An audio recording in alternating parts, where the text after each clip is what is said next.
Hello বন্ধুরা, কেমন আছো সবাই? গতকাল বিকেলে আমরা তারাপীঠ এসেছিলাম। আসার সময় বাড়ির থেকে বেরিয়ে হেলমেটে ক্যামেরা লাগাতে গিয়ে দেখি হেলমেট মাউন্টটা এক সাইড ভেঙে ঝুলে গেছে। বাড়ি থেকে বেরোনোর আগে যখন দেখেছিলাম তখন বুঝতে পারিনি,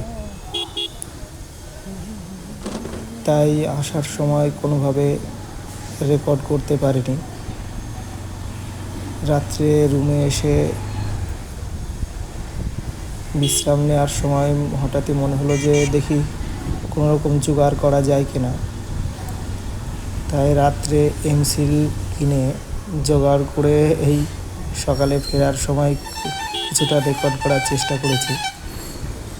পুরো পুজোর ছুটি গিয়েছে, কোথাও ঘুরতে যেতে পারিনি, কারণ দুর্গা পুজোর নবমীর দিন আমার কাকিমা মারা গিয়েছিল। সেই সমস্ত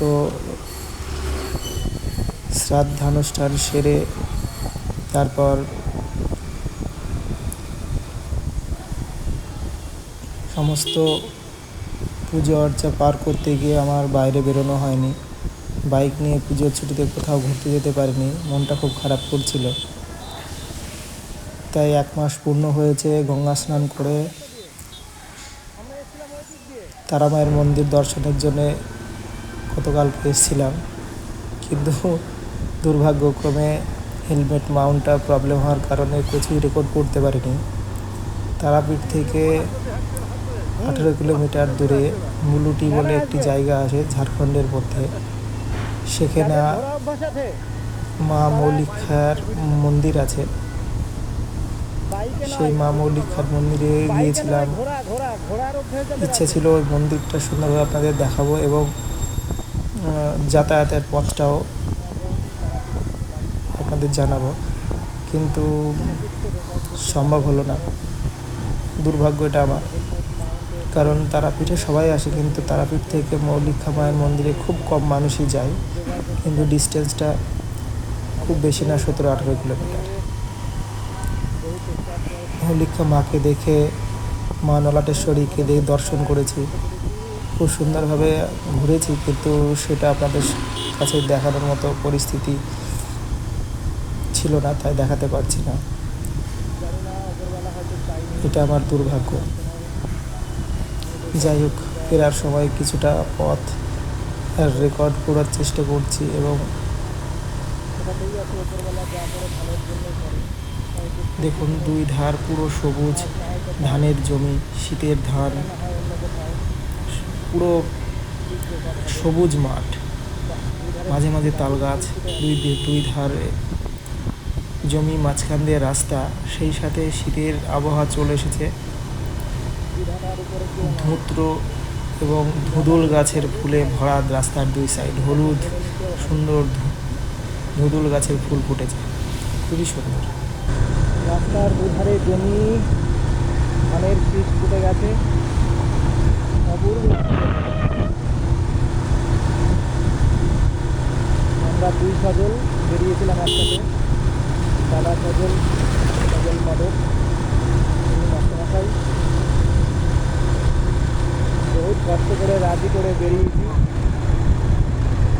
কারণ স্কুলে বড় পুজোর ছুটি করার পর থেকে কোথাও বেরোতে পারিনি। ভারত পেট্রোল, ওটাতে হবে নাকি?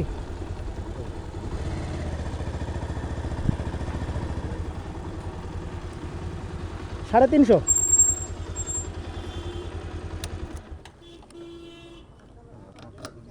ওদিকে নেবার দরকার হলে 500 করে দেন। হ্যাঁ, 500 করে দেন।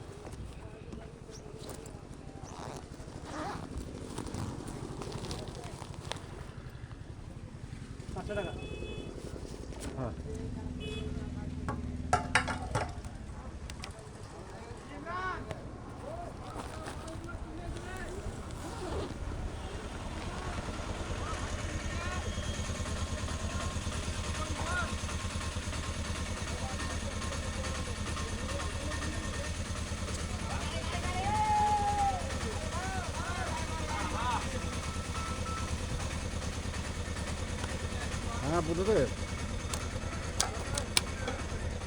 হ্যাঁ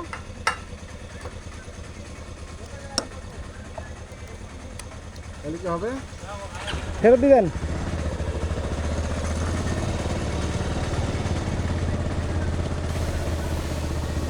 এরপর আগামী ট্রিপ হচ্ছে দার্জিলিংয়ের চটকপুর ও বেলপাহাড়ি। দেখা যাক কোনটা আগে কমপ্লিট করতে পারি। আর এবার বেরোনোর আগে সম্পূর্ণ সব কিছু ঠিকঠাকভাবে চেক করেই বেরোবো, যাতে এরকম সমস্যায় না পড়তে হয়। সবাই ভালো থাকবেন, সুস্থ থাকবেন। আর শীতের মরশুমে সবাই ঘুরতে বেরোবেন, অনেক খাওয়া দাওয়া করবেন। টাটা।